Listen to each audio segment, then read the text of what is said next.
Boo boo boo boo boo. AI. White preach again and again. Waspi. Udo. Kukujidzirama. Mumwene kuku mumwene koko. Azvidi munhu mumwe. Yeah. Sometimes kutora sarudzo azvina kumboshata, asi zvinoda kutanga wadzamisa pfungwa, kushandisa pfungwa. Sometimes kutora sarudzo azvina kumboshata, asi zvinoda kutanga wadzamisa pfungwa, usati masiva kwamuri kuenda.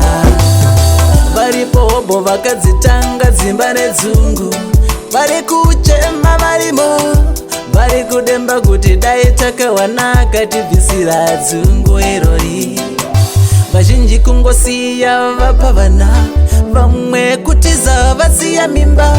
Hapana kana chiri kumbobuda, kuchema chete. Sometimes kutora sarudzo azvina kumboshata, asi zvinoda kutanga wadzamisa pfungwa, kushandisa pfungwa. Sometimes kutora sarudzo azvina kumboshata, asi zvinoda kutanga wadzamisa pfungwa, usati masiva kwamuri kuenda. Iwe mukomana chitanga wadzikama, wogadzikana wodzikamira chinangwa.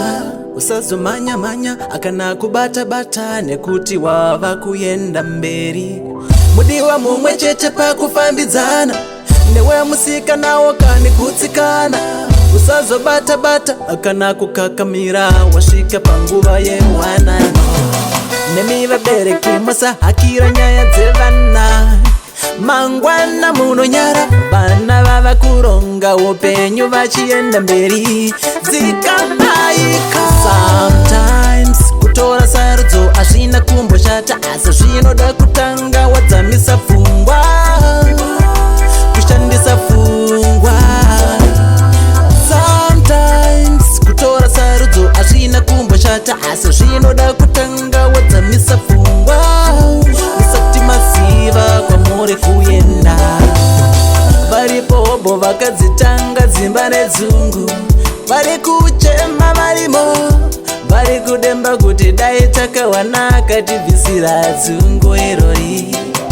Vazhinji kungosiya vapa vana, vamwe kutiza vasiya mimba. Hapana kana chiri kumbobuda, kuchema chete.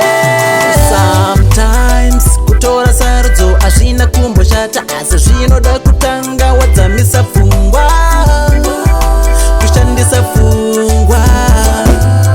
Sometimes kutora sarudzo azvina kumboshata, asi zvinoda